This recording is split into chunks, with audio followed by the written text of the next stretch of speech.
Capítulo 6. Tengo. Pinica meu polegar.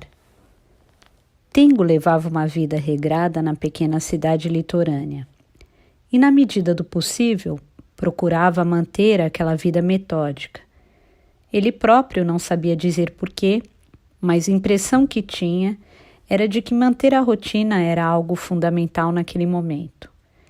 De manhã saía para caminhar, escrevia seu romance, ia para a casa de repouso, lia algum livro para o seu pai em coma, voltava para a pousada e dormia.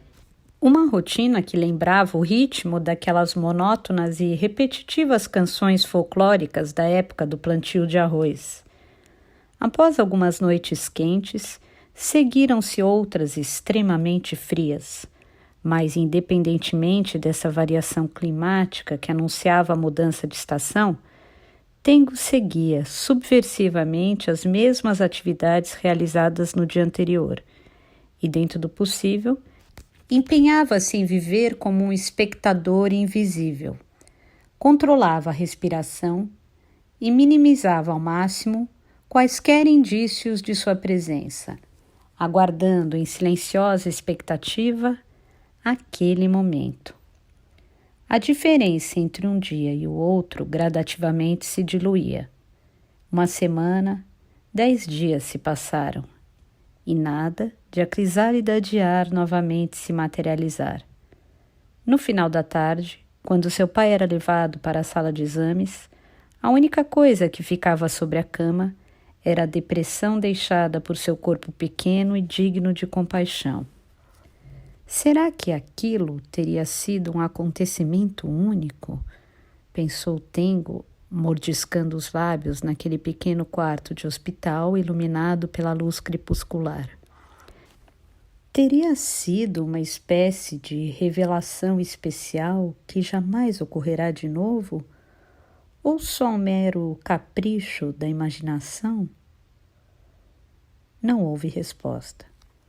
Os únicos sons que seus ouvidos captavam era o distante bramido do mar e o sibilar dos ventos por entre a barreira de pinheiros. Tengo não tinha como averiguar se sua conduta era correta. Ficar naquele quarto de hospital, numa cidade litorânea, longe de Tóquio e afastado da realidade efetiva, poderia ser apenas uma grande perda de tempo. Mas, apesar da incerteza, Tengo não queria deixar aquilo tudo para trás. Foi naquele quarto que ele viu a pequena Umami dormindo dentro da crisálida de ar, envolta numa tênue claridade. Ele chegou a tocar sua mão. Ainda que aquilo tenha sido um acontecimento único ou fruto de sua imaginação, seu desejo era permanecer ali o máximo de tempo que fosse permitido, reproduzindo incessantemente aquela cena e tocando-a com os dedos do coração. Ao tomarem conhecimento de que Tengo se hospedava naquela cidade litorânea sem voltar para Tóquio, as enfermeiras passaram a tratá-lo com simpatia. Conversavam com ele no intervalo do serviço e, quando tinham tempo, faziam questão de ir até o quarto. Não raro, traziam chá e doces. A enfermeira Omura, que espetava a caneta no coque e aparentava uns 35 anos, e a enfermeira Adachi, que tinha a face rosada e usava rabo de cavalo, eram as que se revezavam no atendimento a seu pai. A enfermeira Tamura, a de meia-idade que usava óculos de aro dourado, costumava ficar a maior parte do tempo no balcão da recepção.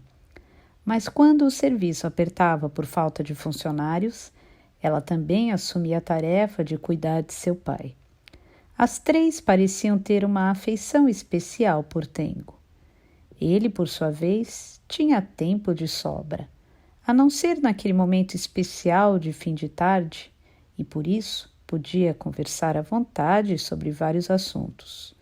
Ou melhor, Tengo procurava, na medida do possível, responder com sinceridade o que elas lhe perguntavam. Contou que era professor de matemática de uma escola preparatória e que, quando solicitado, escrevia textos sobre diversos assuntos. Que o pai trabalhara por anos a fio como cobrador da NHK. Disse também que praticava judô desde criança e que no colegial chegou a competir nas finais do campeonato regional. Mas não falou sobre a desavença de longos anos existente entre ele e o pai, nem sobre sua mãe, que apesar de considerada morta, muito provavelmente tenha fugido com outro homem, largando o marido e o filho pequeno. Esses assuntos tornariam a conversa por demais complexa. Obviamente, não podia revelar que havia reescrito o best-seller A Crisálida de Ar, e tampouco que via duas luas no céu. As enfermeiras também contaram coisas sobre suas respectivas vidas. As 3 nasceram naquela região e, após concluir o colegial, ingressaram numa escola profissionalizante e se tornaram enfermeiras. O trabalho na casa de repouso era monótono, entediante e o horário de expediente longo e irregular. Mas, em compensação, elas achavam gratificante trabalhar naquela cidade e consideravam o trabalho na casa de repouso muito menos estressante do que em hospitais, onde todos os dias há situações de vida e morte. A perda de memória dos idosos era gradativa, e alheios ao próprio estado, a morte lhes era tranquila. Raramente ocorria derramamento de sangue e o controle da dor minimizava-lhes o sofrimento. Não havia o corre-corre de pacientes chegando de ambulância durante a madrugada, nem cenas de familiares desesperados e aos prantos. O custo de vida era baixo e, a despeito de a remuneração não ser das melhores, era possível viver bem. A enfermeira Tamura, que usava óculos, perdera o marido num acidente de trânsito havia 5 anos e desde então morava com a mãe numa cidade próxima. A enfermeira Omura, que espetava a caneta no coque e era a mais alta entre elas, tinha 2 filhos pequenos e o marido trabalhava como motorista de táxi. A jovem enfermeira Adachi morava com a irmã cabeleireira, 3 anos mais velha que ela, num apartamento alugado na periferia da cidade. Você é uma pessoa bondosa, Tengo, disse a enfermeira Omura enquanto substituía a bolsa plástica de soro. Não conheço nenhum familiar que visite diariamente o paciente e leia livros para alguém que está inconsciente. Esse comentário fez com que Tengo se sentisse desconfortável. É que eu consegui tirar umas férias, mas creio que não poderei ficar por muito tempo. Por mais que se tenha tempo, ninguém vem aqui por gostar, disse ela. Sei que não devia dizer isso, mas esse tipo de doença não tem cura. Com o passar do tempo, as pessoas só tendem a ficar mais deprimidas. Meu pai me pediu para ler um livro. Disse que podia ser qualquer um. Me disse isso quando ainda estava consciente. Fora isso, não tenho o que fazer. O que você costuma ler para ele? Várias coisas. Basicamente, recito em voz alta o que eu estiver lendo. E o que você está lendo agora? A Fazenda Africana, de Isaac Dinesen. A enfermeira balançou a cabeça. Nunca ouvi falar. O livro foi escrito em 1937 e Dinesen é uma escritora dinamarquesa. Ela se casou com um aristocrata suíço e antes de eclodir a Primeira Guerra Mundial, o casal foi para a África administrar uma fazenda. Um tempo depois, eles se divorciaram e ela passou a cuidar da fazenda sozinha. O livro fala sobre a vida dela durante esse período. A enfermeira mediu a temperatura de seu pai, anotou alguns dados no caderno de registro, enfiou a caneta de volta no coque e jogou a franja para o lado. Posso ficar aqui e escutar um pouquinho? Não sei se você vai gostar. Ela se sentou no tamborete e cruzou as pernas. Suas pernas eram bonitas e bem torneadas, levemente musculosas. Vamos lá, pode começar. Tengo começou a ler devagar, sem pressa, a partir do ponto em que havia parado. Era um tipo de texto que exigia uma leitura lenta, como o tempo a fluir sobre o continente africano. Na África, quando começam as longas chuvas em março, após 4 meses de tempo quente e seco, a abundância da vegetação e o frescor e a fragrância por toda parte são avassaladores. Mas o fazendeiro contém seu coração e não ousa confiar na generosidade da natureza. Ele fica de orelhas em pé, temendo notar qualquer diminuição no barulho da chuva que cai. A água, que agora refresca a terra, deve permitir que a fazenda e toda a sua vida vegetal, animal e humana enfrentem os 4 meses sem chuva que virão a seguir. É uma visão maravilhosa quando todos os caminhos da fazenda viram córregos e o fazendeiro chapinha no barro com o coração alegre ao seguir para os cafezais florescentes e molhados. Todavia, no meio da estação de chuvas, às vezes as estrelas ficam encobertas por nuvens esgarçadas.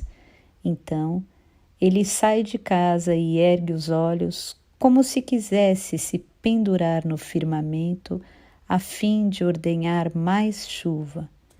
É aí que ele clama aos céus. Dê-me o suficiente e mais do que o suficiente. Meu coração se desnuda diante de ti e não te deixarei ir se não me abençoares. Inunda-me se quiseres, mas poupa-me de teus caprichos. Céu, ó céu, nada de coitos interruptos. Coitos interruptos? Indagou a enfermeira, franzindo as sobrancelhas. Ela é uma pessoa que não mede as palavras. Mesmo assim, são palavras fortes demais para se dirigir aos céus. Tem razão, concordou Tengo. Por vezes, basta um dia mais frio e cinzento nos meses seguintes à estação das chuvas para que volte à lembrança o Marcambaia, o ano ruim, o ano da seca.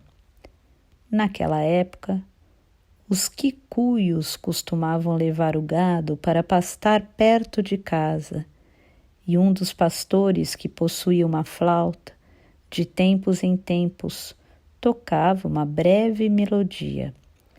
Quando ouvi de novo essa melodia, veio-me de golpe a lembrança de toda a angústia e o desespero do passado. Havia nela o gosto salgado das lágrimas, mas ao mesmo tempo percebi na melodia, de modo inesperado e surpreendente, um vigor, uma curiosa doçura, um cântico. Será que aqueles tempos tão duros também tinham tudo isso? Na época éramos jovens, com uma esperança indomável. Durante aqueles dias todos nos fundimos em uma unidade, a tal ponto que mesmo em outro planeta somos capazes de nos reconhecer. Assim como todas as coisas saudando-se umas às outras, o relógio cuco e os meus livros dirigindo-se às vacas esqueléticas nos campos e aos velhos quicuios pesarosos. Vocês também estavam lá. Vocês também eram parte da fazenda em Nigong. aquela época ruim nos abençoou e foi embora. Que texto cheio de vida! O cenário parece estar diante dos meus olhos. A fazenda africana de Isaac Dinesen. Isso mesmo. A sua voz é ótima, profunda e cheia de emoção. Boa para a leitura. Muito obrigado. A enfermeira permaneceu sentada no tamborete, respirando serenamente de olhos fechados, apreciando a expressiva ressonância das palavras. Os seus seios, salientes sob o uniforme branco, movimentavam-se para cima e para baixo, acompanhando o ritmo de sua respiração. Enquanto a observava, Tengo lembrou-se de sua namorada mais velha. Nas tardes de sexta-feira, ele a despia e acariciava os bicos duros de seus seios. A respiração ficava ofegante e seus órgãos genitais úmidos. Pela janela encortinada, a chuva caía discretamente. Ela sentia nas mãos o peso dos seus testículos. Mas essa lembrança não o excitou a ponto de despertar-lhe o desejo sexual. A cena e a sensação eram vagas e distantes, como se uma película as envolvesse. Um tempo depois, a enfermeira abriu os olhos e fitou Tengo. Um olhar que parecia ler seus pensamentos. Mas esse olhar não era de reprovação. Ela se levantou com um sorriso no rosto e mirou Tengo, que permanecia sentado. Preciso ir, disse a enfermeira. Após tocar o coque e verificar que a caneta estava espetada nele, deu meia volta e deixou o quarto. Tengo costumava telefonar para Fukaeri no final da tarde, e ela sempre dizia que não havia acontecido nada de novo. Segundo ela, o telefone tocou, mas conforme o combinado, ela não atendeu. Isso mesmo, disse Tengo. Deixe-o tocar. Quando Tengo telefonava para Fukaeri, o combinado era dar 3 toques, desligar uma vez e imediatamente ligar de novo.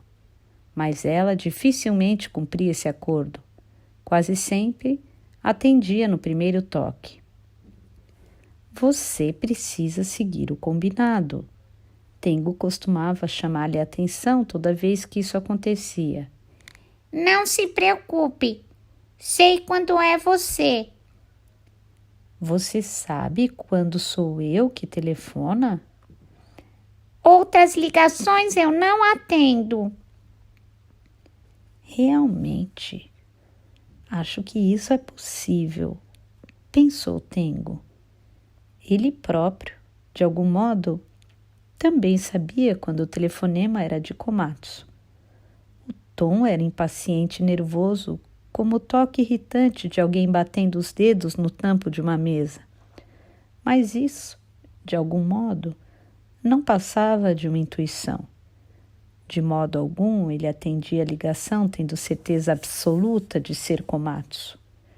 Os dias de Fukaeri eram monótonos como os de Tengo. Ela não dava um passo sequer para fora do apartamento e ficava sozinha, quietinha em seu canto. Não havia televisão e ela não lia livros. Quase não se alimentava e por isso não precisava sair para fazer compras. Não me mexo muito, por isso não preciso comer muito. O que você fica fazendo sozinha todos os dias? Pensando. Você pensa o quê?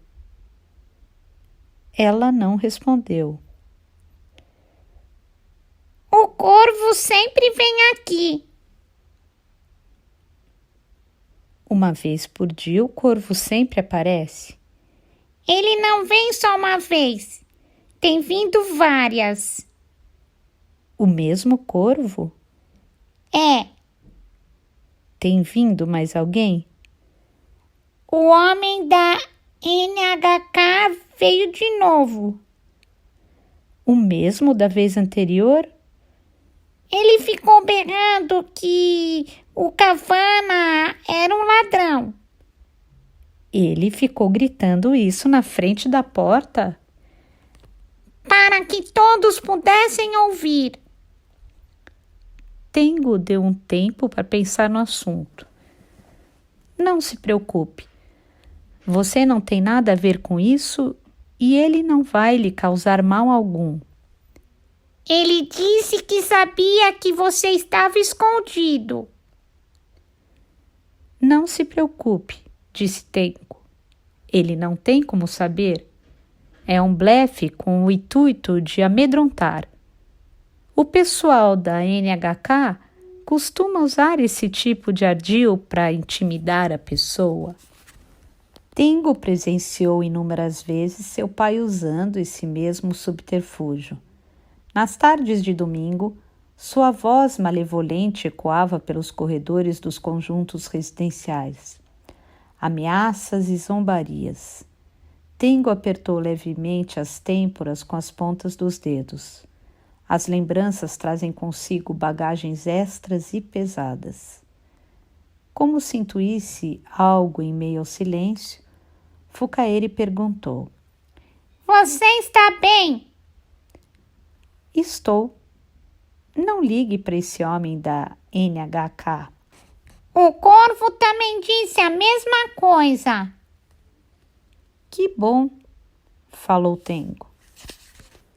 Depois de ver duas luas no céu e a crisálida de ar no quarto do pai na casa de saúde, Tengo não ficava mais surpreso com nada. Não via nenhum inconveniente de Fukaeri trocar ideias diariamente com o Corvo no parapeito da janela. Estou pensando em ficar mais um tempo por aqui. Não posso voltar agora para Tóquio. Tudo bem? Melhor ficar o quanto achar necessário. Após dizer isso, Fukaeri desligou o telefone. Numa fração de segundo, a conversa foi interrompida, como se alguém cortasse abruptamente a linha telefônica com um machado de lâmina bem afiado. Em seguida, Tengo telefonou para a editora em que Komatsu trabalhava. Ele não estava. O atendente disse que ele havia passado rapidamente por lá por volta da 1 da tarde, mas depois sumira e ele não sabia informar para onde Komatsu teria ido ou se ele ainda retornaria à empresa. Em se tratando de Komatsu, não era de estranhar. Tengo deixou o telefone da casa de saúde dizendo que ele estaria nesse número no período da tarde e, se possível, gostaria que Komatsu retornasse a ligação. Se deixasse o número da pousada, seria um transtorno caso Komatsu resolvesse telefonar no meio da madrugada. A última vez em que Tengo conversou com Komatsu foi quase no final de setembro. Uma conversa bem rápida. Depois disso, nenhum dos dois entrou em contato com o outro. Desde o final de agosto, Komatsu sumiu durante 3 semanas. Não estou me sentindo bem. Quero um tempo para descansar. Foi a satisfação que ele deu à empresa por telefone e desde então não dera mais notícias. Era como se tivesse desaparecido. Obviamente, Tengo ficou intrigado, mas não a ponto da real preocupação. Komatsu era do tipo insolente e basicamente só agia movido por sua própria comodidade. Para Tengo, era só uma questão de tempo para ele retornar ao serviço como se nada tivesse acontecido. Numa organização empresarial, é claro, não se permite esse tipo de capricho, mas no caso de Komatsu, ele sempre tinha algum colega que dava um jeito de resolver a situação a fim de evitar futuros transtornos. Não que ele fosse uma pessoa popular, mas o incrível era que ele sempre tinha alguém bondoso que fazia questão de segurar as pontas para ele. A empresa também fazia vista grossa. Apesar de ele ser uma pessoa egoísta, arrogante e sem espírito de cooperação, era considerado competente, sem contar que, recentemente, fora o editor responsável pelo best-seller Crisálida de Ar. Não era uma pessoa que se podia simplesmente mandar embora. Como Tengo já havia presumido, um certo dia Komatsu apareceu na empresa sem avisar e sem dar qualquer satisfação ou mesmo se desculpar pela ausência. Voltou a trabalhar. Tengo soube disso por meio de outro editor, quando este o procurou para tratar de outro assunto. Então, Komatsu já está melhor? Perguntou Tengo a esse editor. Ah, ele parece estar bem, mas anda meio quieto. Meio quieto? Disse Tengo, um pouco surpreso. Bem, como posso dizer, ele parece um pouco menos sociável do que antes. Ele realmente estava doente? Eu não saberia dizer. Se ele diz que estava, só nos resta acreditar.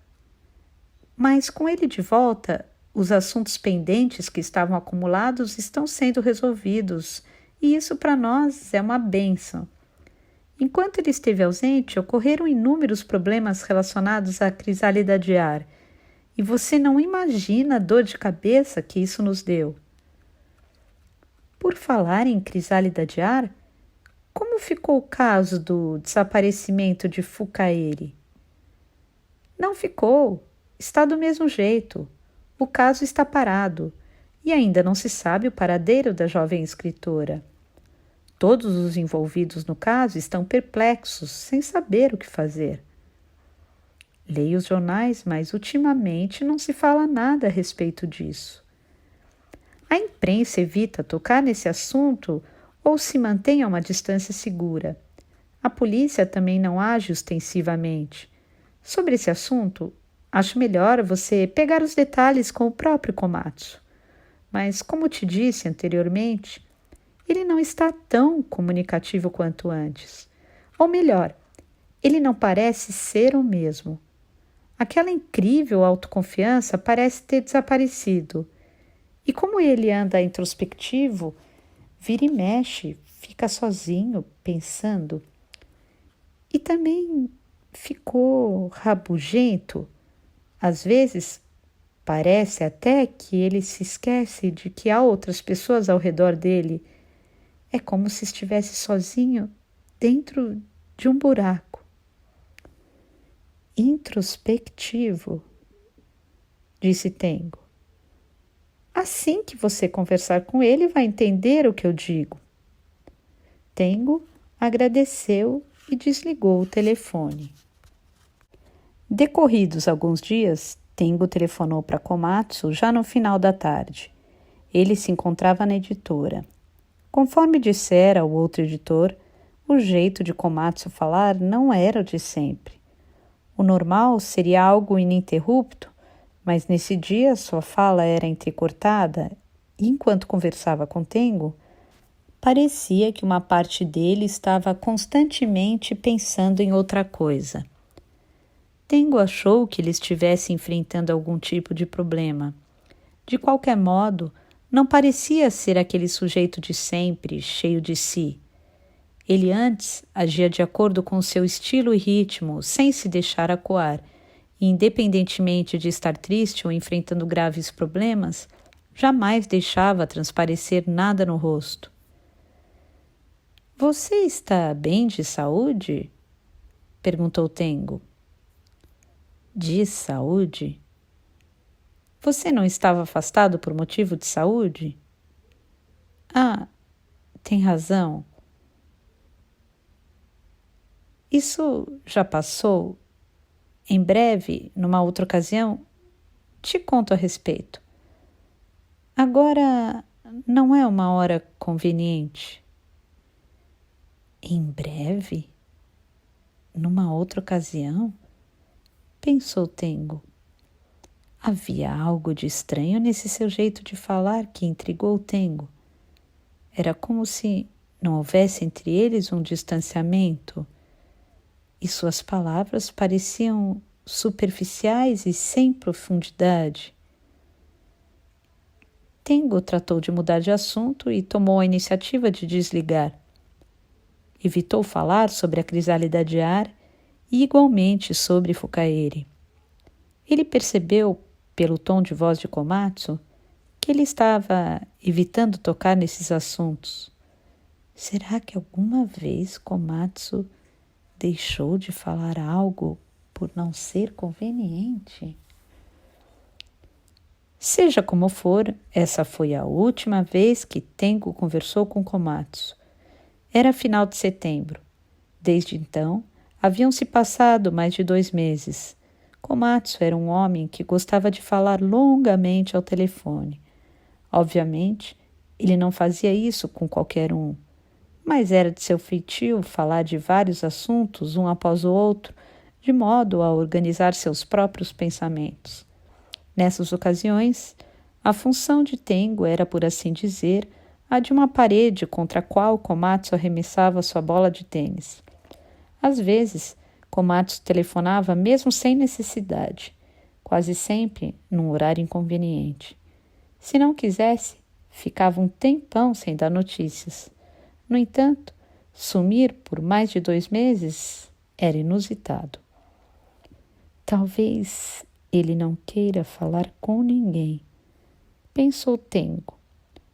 Todo mundo passa por momentos assim, inclusive Komatsu. Tengo, por outro lado, não tinha nenhum assunto urgente para tratar com ele. As vendas da crisálida de ar estavam paradas. O livro deixara de ser assunto no momento. E Tengo sabia exatamente onde Fukaeri estava. A jovem escritora supostamente desaparecida. Se Komatsu tiver algum assunto a tratar, certamente entrará em contato. Não ligar era sinal de que não havia nenhum. Porém, Tengo achou que já estava na hora de telefonar para ele. As palavras de Komatsu, em breve, numa outra ocasião, te conto a respeito, agora não é uma hora conveniente, martelavam estranhamente em um canto de seu cérebro, deixando-o preocupado. Tengo ligou para um amigo que o substituía nas aulas de escola preparatória e perguntou como estavam as coisas. O amigo disse que tudo corria bem e indagou sobre o estado de saúde de seu pai. Continua em coma. Está respirando e, apesar de a temperatura do corpo e a pressão sanguínea permanecerem em nível baixo, o estado de saúde dele é estável. Mas está inconsciente. Possivelmente não sente dores. É como estar no mundo dos sonhos. Talvez não seja um jeito ruim de morrer, comentou o amigo sem emoção na voz. O que ele tentava dizer era: sei que pode soar um pouco insensível da minha parte, mas dependendo do ponto de vista, talvez não seja um jeito ruim de morrer. O que faltava em sua mensagem era a parte introdutória. Um estudante de matemática de longa data costuma falar de modo sucinto. Você tem visto a lua ultimamente? Perguntou de repente Tengo. Esse seu amigo era provavelmente a única pessoa a quem Tengo poderia indagar sobre a lua sem gerar algum tipo de desconfiança. Após pensar a respeito, o amigo respondeu: já que tocou no assunto, não me lembro de ter olhado para ela recentemente. Há algo de errado? Quando tiver um tempinho, você poderia dar uma olhada? Gostaria de ouvir as suas impressões sobre a lua. Impressões? Sob que ponto de vista? Qualquer um. Apenas quero que me diga o que lhe veio à mente ao vê-la. Houve um breve silêncio. Não sei se vou conseguir expressar direito o que penso. Não se preocupe, O importante é dizer francamente o que a lua possui de mais característico para você. Você quer que eu olhe para a lua e aponte o que eu acho que ela tem de mais característico? Isso mesmo. Se não achar nada, tudo bem, mesmo assim. Hoje o céu está nublado e creio que não vai dar para ver a lua, mas assim que o tempo melhorar, darei uma olhada. Se eu me lembrar, é claro. Tengo agradeceu e desligou o telefone. Se ele se lembrar. Esse é um dos problemas dos matemáticos de plantão. As questões que não lhe interessam são rapidamente esquecidas. Ao encerrar o horário de visitas, Tengo se despediu da enfermeira Tamura no balcão da recepção. Obrigado. Boa noite. Tengo, você ainda ficará quantos dias por aqui? Perguntou a enfermeira, ajustando os óculos sobre o nariz. O expediente dela havia terminado e, em vez do uniforme, vestia uma saia de pregas cor de vinho, blusa branca e cardigã cinza. Tengo ficou parado pensando a respeito. Ainda não sei. Creio que vai depender das circunstâncias. Você pode esticar as suas férias? Como tem uma pessoa me substituindo, acho que sim. Onde você costuma comer? Nos restaurantes da cidade. A pousada só serve o café da manhã, por isso vou a algum restaurante das redondezas e peço a refeição do dia, ou uma tigela grande de arroz com alguma mistura, enfim, coisas desse tipo. É gostoso? Não é exatamente gostoso, mas eu não ligo. Isso não é bom, disse a enfermeira com um ar de preocupação.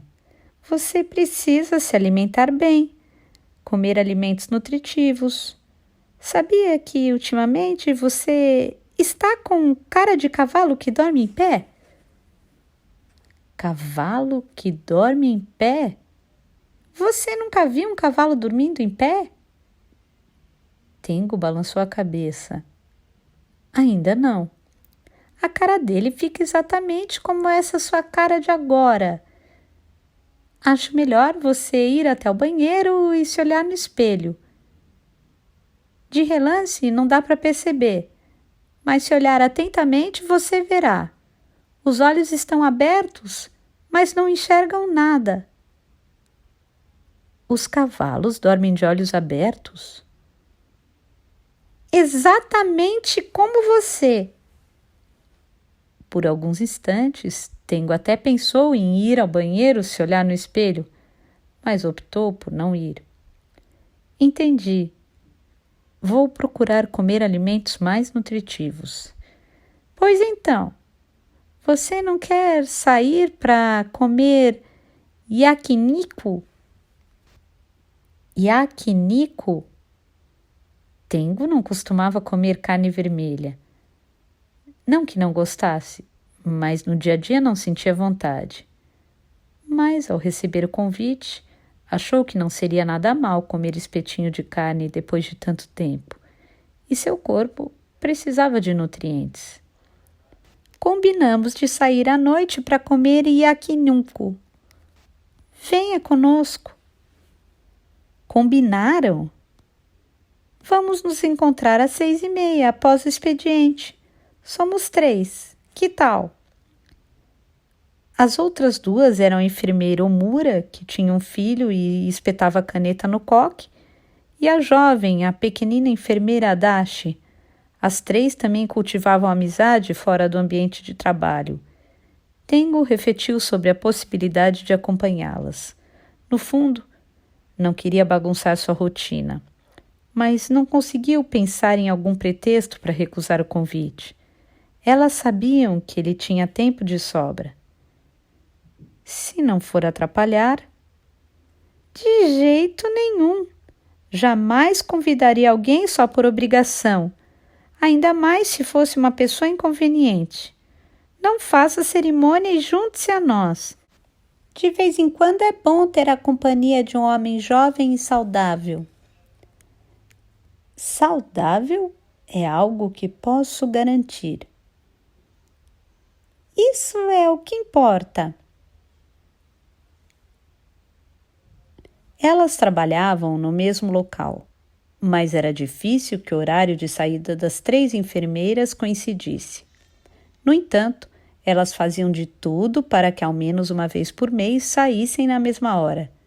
Quando isso acontecia, iam para a cidade, comiam algo nutritivo, bebiam, cantavam no karaokê e, de certa forma, era como se descarregavam, por assim dizer, as energias represadas.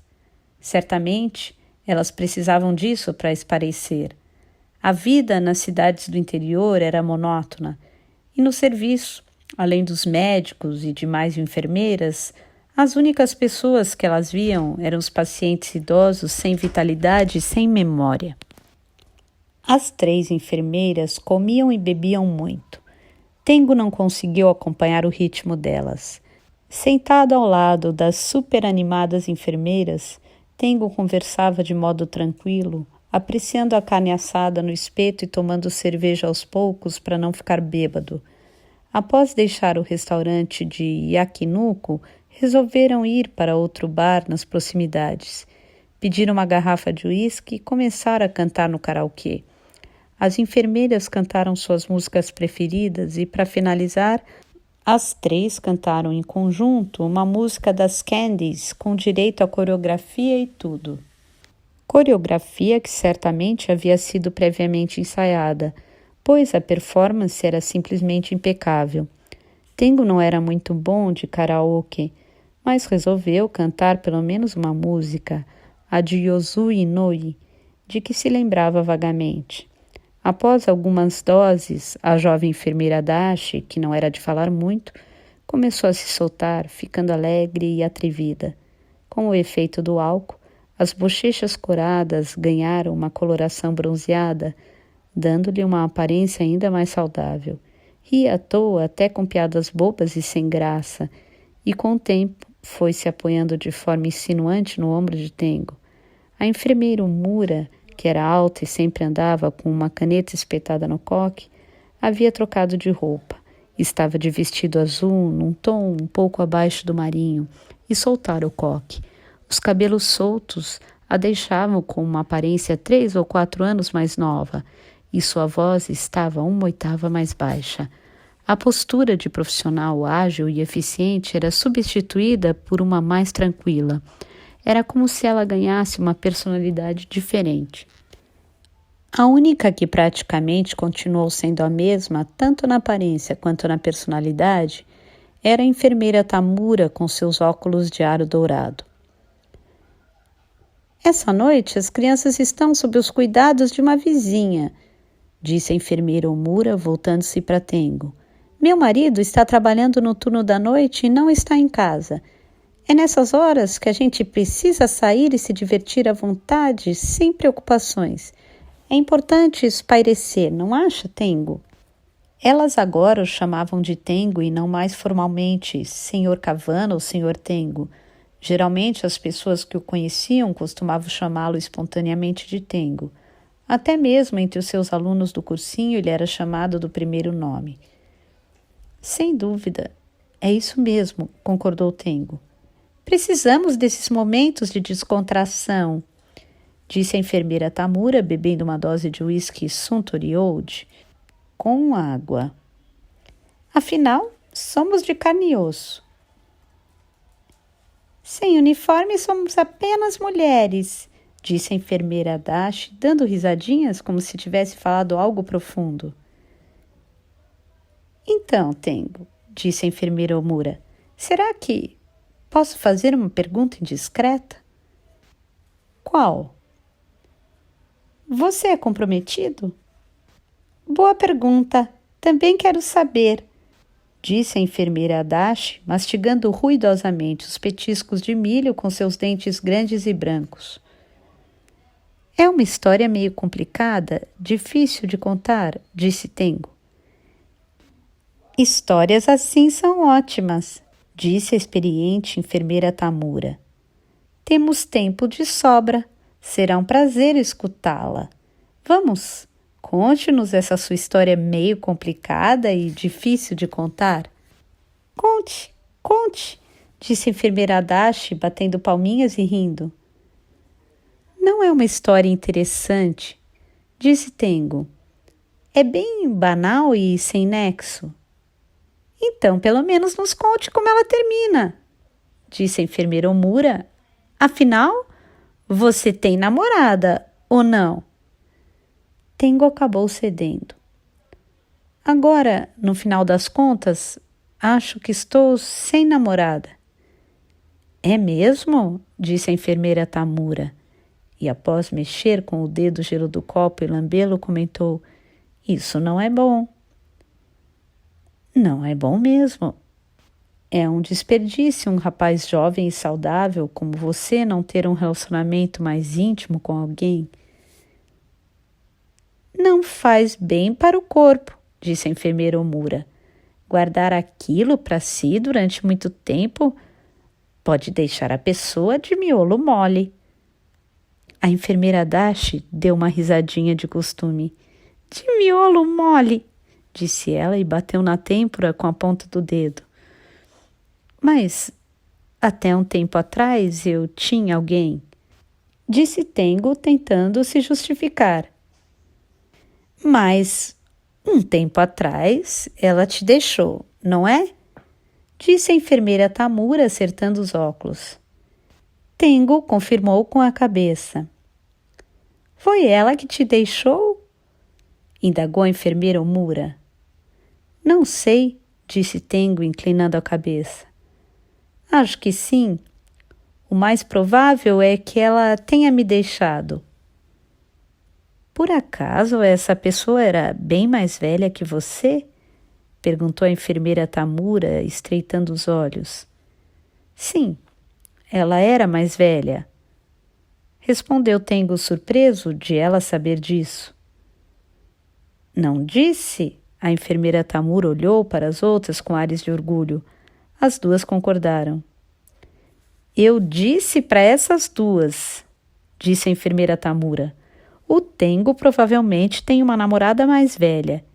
Isso é um tipo de coisa que uma mulher consegue sentir pelo faro. A enfermeira Adachi começou a fungar ruidosamente.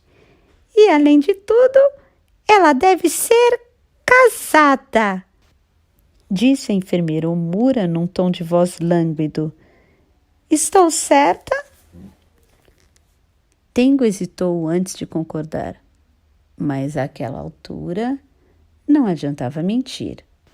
Você é malvado, disse a enfermeira Adachi, cutucando com a ponta dos dedos as coxas de Tengo. Quantos anos mais velha? 10, respondeu Tengo. Uau! Exclamou a enfermeira Tamura. Então é isso!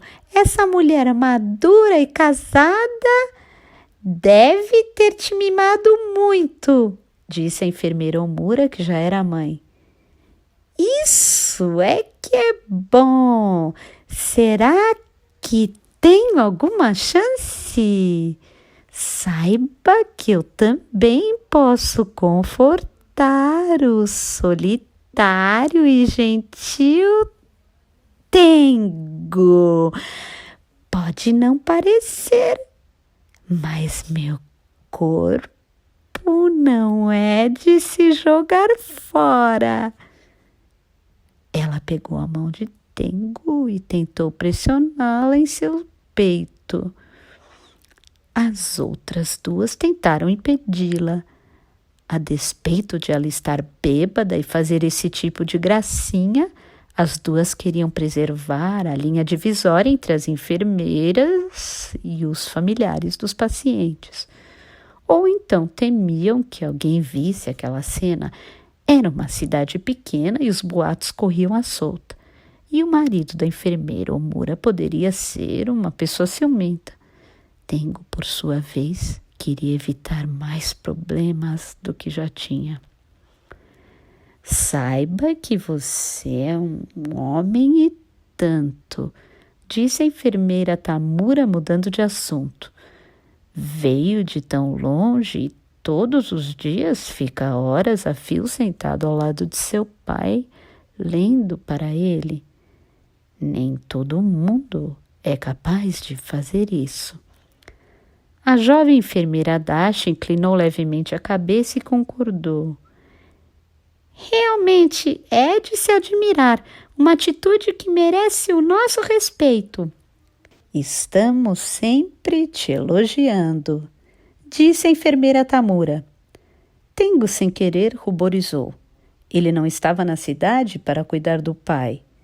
A sua intenção era ver novamente a Umami dormindo dentro daquela crisálida de ar envolta numa tênue luz. Essa era a principal motivação de ele estar lá.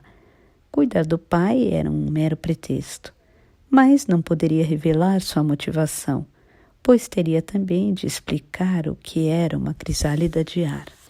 É que até hoje não pude fazer nada por ele, disse Tengo meio sem graça, sentado de modo desengonçado na apertada cadeira de madeira que, para encaixar seu corpo grande, o deixava todo espremido. Mas sua atitude foi interpretada pelas enfermeiras como um gesto de humildade. Tengo pensou em se retirar, dizendo que estava com sono e que voltaria sozinho para a hospedaria, mas não conseguiu encontrar uma oportunidade para se despedir. Ele não era uma pessoa que agia de modo impositivo. Mas então,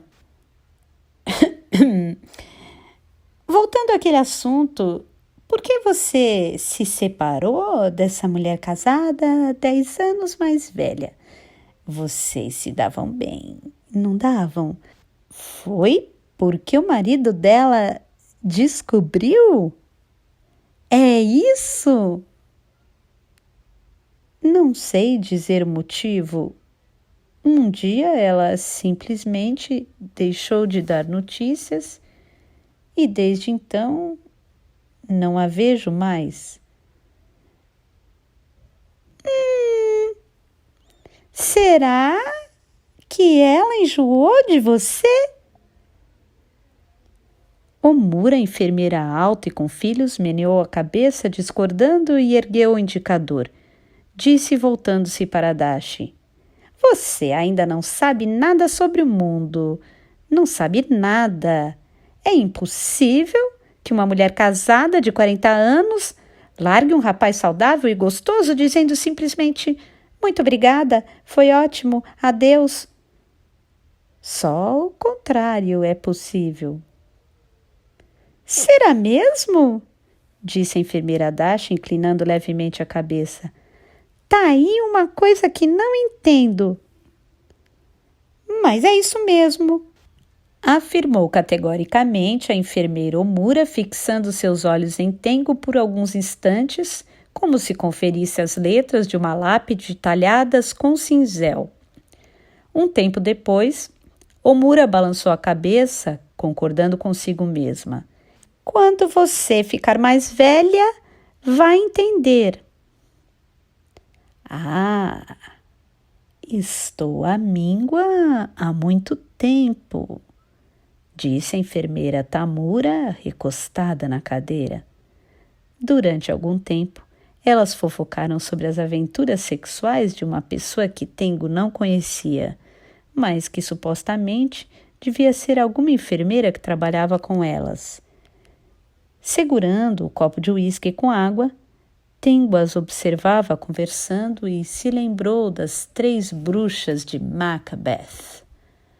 Bom é mal e mal é bom.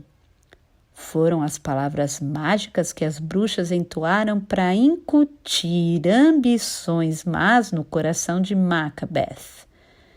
Tengo não considerava as 3 enfermeiras seres malévolos. Elas eram gentis e sinceras. Dedicavam-se ao trabalho com afinco e cuidavam muito bem de seu pai. Eram obrigadas a trabalhar duro e suas vidas estavam longe de serem empolgantes naquela cidadezinha em que a atividade econômica principal era a indústria pesqueira. Só o que elas faziam era dar-se ao direito de uma vez por mês descarregar o estresse. Mas quando Tengo viu a junção das energias daquelas 3 mulheres de diferentes gerações, não pôde deixar de pensar nos ventos que cortam a expansão da Escócia. Os ventos gelados que, junto com a chuva, cortam a charneca sob o céu nublado. Tengo leu Macbeth nas aulas de inglês da faculdade, mas estranhamente lembrava-se do seguinte trecho. By the pricking of my thumbs, something wicked this way comes. Open locks, whoever knocks.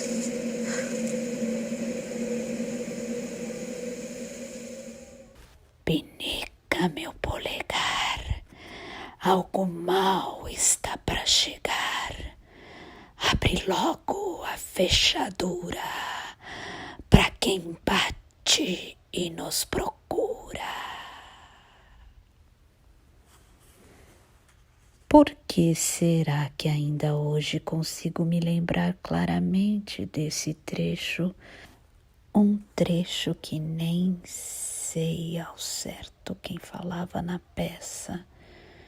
No entanto, esse trecho em especial lembrava o cobrador da NHK que insistentemente batia na porta do seu apartamento em Coenge. Tengo olhou seu polegar, não sentiu nenhuma pinicada, mas mesmo assim, a sonoridade que Shakespeare habilmente criava com suas rimas reverberava um sinistro eco. Something wicked this way comes. Tomara que Fukairi não abra a porta, pensou Tengo.